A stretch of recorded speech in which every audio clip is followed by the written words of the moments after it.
You know those stubborn pockets of fat right on the side of your stomach?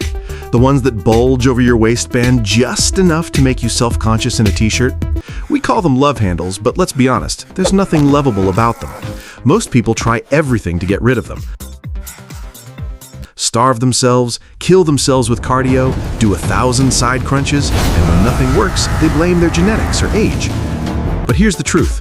Losing love handles isn't magic. It's not a 7-day cleanse. It's not about going zero carb or running yourself into the ground. It's a system, one you can actually stick to without starving, without killing workouts, without making yourself miserable. And today, I'm breaking it all down step by step.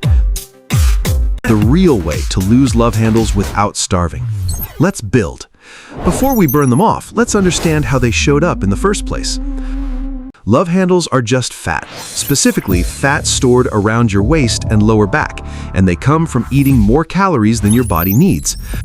Not from one bad weekend, but from weeks, months, or even years of small, consistent overeating.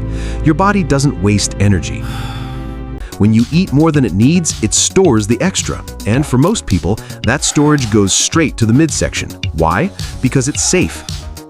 It's efficient, and it's where your hormones and genetics often guide excess fat. The first place you gain fat is usually the last place you lose it. That's why love handles feel so stubborn. But here's the good news. Fat is fat, and the rules for burning it are the same no matter where it's stored. Fat loss starts with a calorie deficit, no way around it. But most people make the mistake of trying to go too hard too fast. They cut their calories to 1,200, they skip meals, they try to survive on coffee and willpower. That might work for a week or two, but then energy crashes, cravings explode, gym performance tanks, and eventually they quit. Instead, create a small, realistic calorie deficit. Around 500 calories below maintenance. If your maintenance is 2,500, drop to around 2,000. That'll lead to roughly 1 pound of fat loss per week. Doesn't sound dramatic, but that's 4 pounds a month. That's 12 pounds in 12 weeks. Slow fat loss is sustainable fat loss. And that's what gets you to the stubborn fat like your love handles without sacrificing your muscle or your mind. Now that you've dialed in calories, you need to fuel your body right. The #1 nutrient for fat loss? Protein. Protein keeps you full, it helps you recover, it protects your muscle in a calorie deficit. Aim for 1.6 to 2.2 grams per kilogram of body weight. For most people, that's somewhere between 120 and 180 grams a day. Focus your meals around lean meats like chicken, turkey, and beef. Add fish, especially salmon or tuna. Include eggs, Greek yogurt, and whey protein. Pair that with fiber-rich carbs like oats, rice, potatoes, and fruit.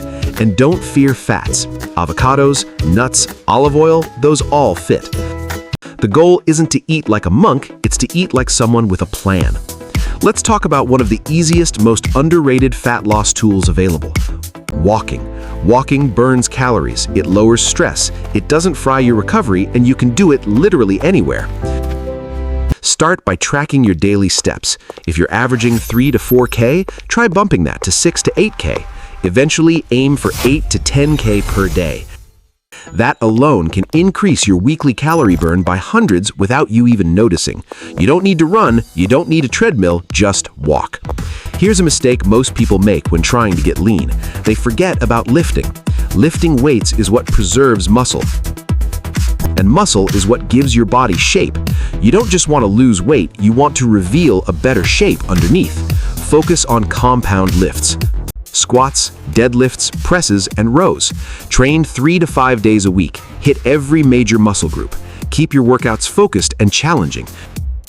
You don't need to destroy yourself. You just need to send your body the message, hey, we still need this muscle. That way, when the fat goes, you look strong, not skinny fat. Cardio isn't the enemy, it's just not the main priority. Stay patient, stay consistent, and those love handles won't stand a chance.